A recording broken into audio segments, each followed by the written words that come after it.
इस वीडियो में हम थर्ड पार्ट कर रहे हैं अपने क्लास 8 के साइंस के चैप्टर नंबर 1 का। उसमें है हम पढ़ रहे थे कि फर्टिलाइज़र्स और मैन्योर क्या होते हैं, उनके बीच का डिफरेंस एक टेबल में यहाँ बताया गया है। ये आप पढ़ सकते हैं, ये वही बातें हैं जो हम पहले पढ़ चुके पैराग्राफ्स में। जैसे कि मैं आपको शॉर्ट लिस्ट कर देती हूँ। फर्टिलाइज़र मैन मेड होता है, ठीक है। इसमें इनऑर्गेनिक सॉल्ट होता है, ये यानी कि ये नेचुरली हमको नहीं मिलता है, हम केमिकल्स होते हैं, ये फैक्ट्री में बनते हैं। लेकिन मैन्योर है, नेचुरल सब्सटेंस है। इसे जो जानवरों के गोबर से या प्लांट के जो बचे हुए पार्ट हैं, यानी जो खराब प्लांट्स हैं उनके बचे हुए पार्ट से के डीकम्पोजिशन से ये बनता है।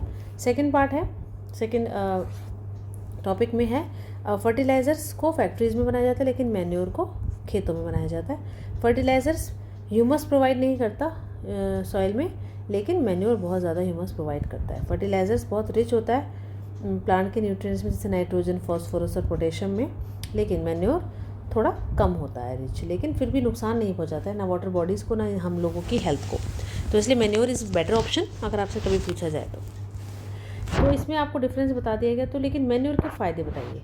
ऑर्गेनिक मैन्योर को बेटर माना जाता है फर्टिलाइज़र से। आपका एक क्वेश्चन हो सकता है, आपको ये पॉइंट्स याद रखने हैं। जैसे कि ये वाटर होल्डिंग कैपेसिटी अच्छी रखता है सॉइल की, यानी इसमें पानी रुकता है। अगर पानी डाल दिया जाए तो इस मैन्योर वाली जो मिट्टी होती है उसमें पानी रुकता है, और रुक के वो प्लांट्स के अंदर जा पाता है। अगर रुकेगा नहीं तो प्लांट्स कैसे लेंगे उसे। और सॉइल को पोरस बनाता है। पोरस मतलब उसमें थोड़े छेद क्रिएट करता है। छेद की वजह से उसमें हवा इजीली आती जाती है, और प्लांट की जो रूट्स हैं वो अच्छे से सांस ले पाती हैं। और फ्रेंडली माइक्रोब्स, जैसे अभी हमने पढ़ा था अर्थवॉर्म के बारे में और माइक्रोब्स के बारे में, वो इसी वाले मिट्टी में होते हैं। और it improves the texture of the soil. Soil की जो क्वालिटी होती है वो देखने में भी और वैसे यूज़ करने में भी अच्छी हो जाती है। और हमारा अब पार्ट आता है, नेक्स्ट स्टेप है 1.6, दैट इज़ इरिगेशन, जो बहुत इंपॉर्टेंट है। यानी कि फसलों में हमने बीज तो बो दिए, खाद भी डाल दी, अब पानी डालना है। पानी बहुत ज़रूरी है, सारे लिविंग बींग्स को पानी चाहिए। जैसे कि वाटर इंपॉर्टेंट है प्रॉपर ग्रोथ के लिए, डेवलपमेंट के लिए। वाटर एब्जॉर्ब किया जाता है प्लांट के रूट्स के द्वारा, और पानी के साथ साथ मिनरल्स और फर्टिलाइज़र्स भी एब्जॉर्ब किए जाते हैं। प्लांट्स में लगभग 90% वाटर होता है। वाटर बहुत ज़रूरी इसलिए है क्योंकि जो सीड्स जर्मिनेट होंगे वो ऐसे ही नहीं होंगे, ड्राई कंडीशन में नहीं हो पाते। न्यूट्रिएंट्स जो पानी में घुले होते हैं वो पानी के थ्रू ही ऊपर जा पाते हैं, रूट्स के थ्रू होके, ठीक है। हर प्लांट के हर पार्ट तक पहुंचते हैं। अगर पानी नहीं हो तो ऊपर जाने के लिए कोई मीडियम नहीं बचेगा। Plants also protects the crop from the both Frost and hot air currents. और पानी क्या करता है, क्रॉप्स को बचाता है सर्दी से भी, या गर्म जो हवाएं चलती हैं उनसे बचाता है, क्योंकि टेम्परेचर को वो थोड़ा सा माइल्ड बनाए रखता है। Maintain the moisture of the soil. और अगर सॉइल को थोड़ा नमी रखनी है अपने अंदर हेल्दी क्रॉप के लिए, तो हमें उसको पानी लगातार मतलब रेगुलर बेसिस पे देना पड़ेगा। सप्लाई जो है वाटर की क्रॉप्स को रेगुलर इंटरवल्स पर अगर की जाए तो उसे इरिगेशन कहते हैं, ठीक है। This is the definition of irrigation, you can note it down. And the time and the frequency of the irrigation varies from crop to crop. लेकिन ज़रूरी नहीं है कि हर फसल में हम एक जैसा ही पानी डालें, एक ही ज़्यादा मात्रा में डालें, किसी में कम डालते हैं। तो वो डिपेंड करता है कि किस फसल की क्या नीड है। जैसे कि पैडी जो है उसको ज़्यादा पानी चाहिए होता है as compare to the wheat, ठीक है। तो ये डिपेंड करता है कि हमें कितनी फ्रीक्वेंसी पे डालना है, कितना टाइम पे डालना है, कितना ज़्यादा डालना है। तो ये क्रॉप टू क्रॉप और सॉइल टू सॉइल और सीज़न टू सीज़न डिफ़र करता है।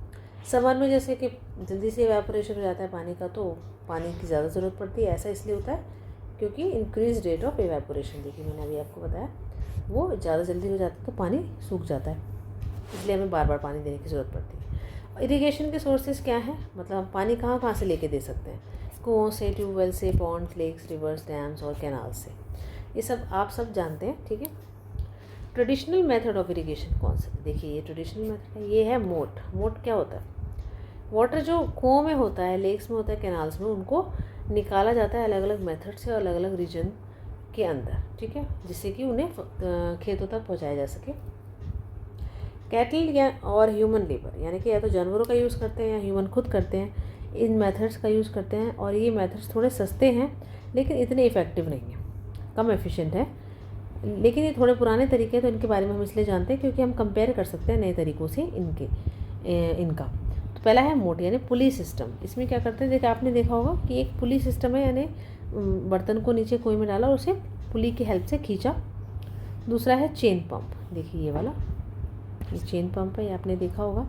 ये धेकली है और ये हमारा रहट है। तो pumps are commonly used for lifting water. देखिए ट्रेडिशनल गाँवों की जब हम सीन देखते हैं पिक्चरों में, उसमें यही होता है कि ऐसे कुओं से खींचा जाता है पानी, ठीक है।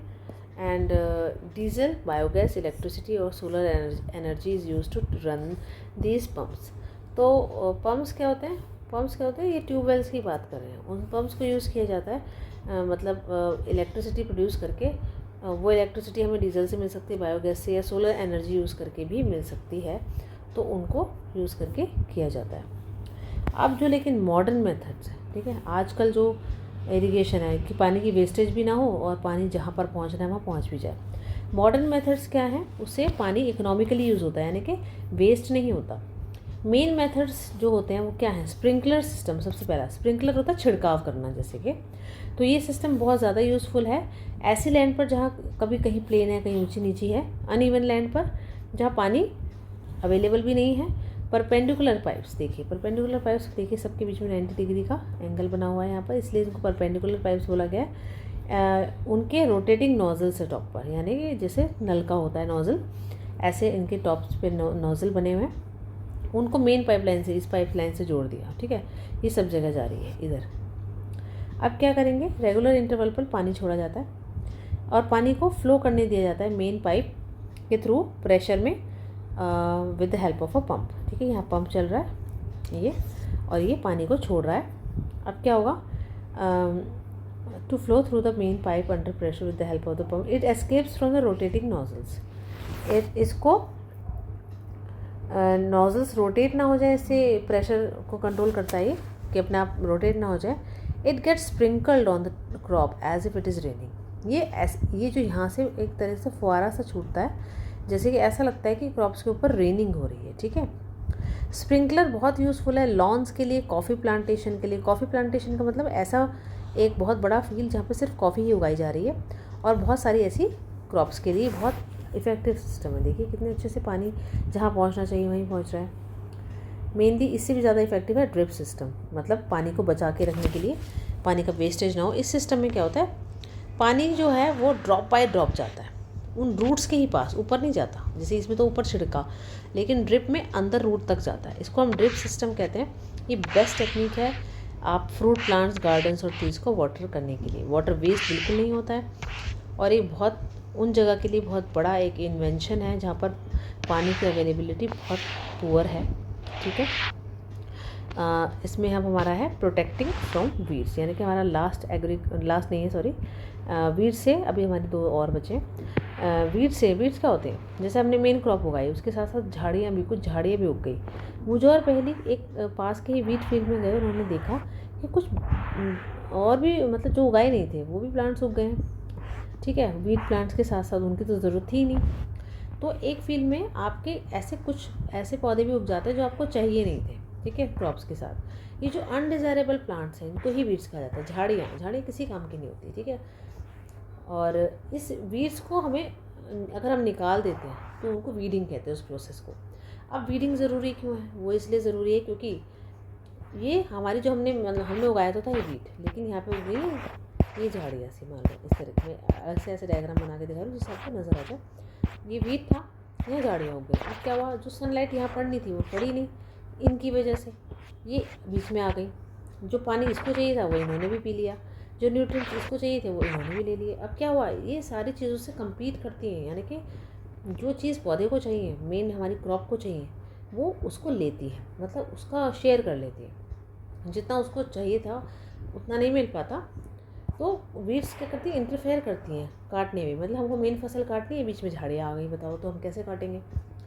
और क्या होता है, may be poisonous for animals, और ये क्या होता है, ये जहरीली भी होती हैं कई बार एनिमल्स के लिए, ह्यूमन बींग्स के लिए।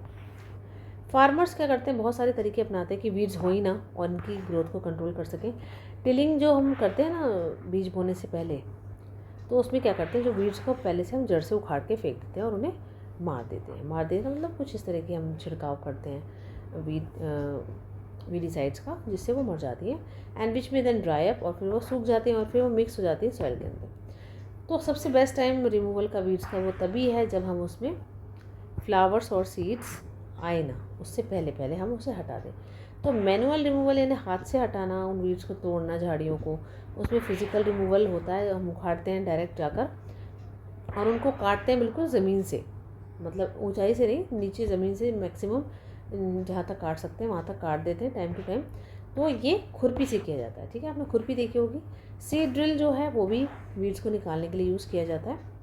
वीड्स को कंट्रोल हम वीडीसाइड से भी करते हैं। एक केमिकल होता है, इसमें हम स्प्रे कर देते हैं वीड्स को मारने के लिए, और वो क्रॉप्स को डैमेज नहीं करती। लेकिन वीडीसाइड्स क्या होती है, ये पानी में घोल दिया जाता है और उसको एक मतलब थोड़ा सा और स्प्रे किया जाता है एक स्प्रेयर की मदद से।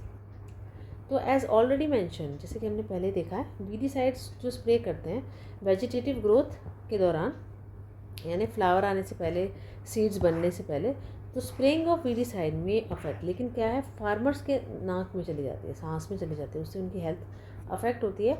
तो इसलिए उन्हें ये केमिकल्स बहुत केयरफुली यूज़ करने चाहिए। उनको अपनी नोज़ कवर कर लेनी चाहिए, माउथ को भी कपड़े से ढक लेना चाहिए अगर वो ये स्प्रे कर रहे हैं केमिकल तो, ठीक है। हम अब इसको ख़त्म करेंगे हम अगले वीडियो में, ठीक है। अभी के लिए इतना ही। अगर आपको पसंद आया तो प्लीज़ लाइक करें, शेयर करें और सब्सक्राइब ज़रूर करें चैनल को। Thank you so much.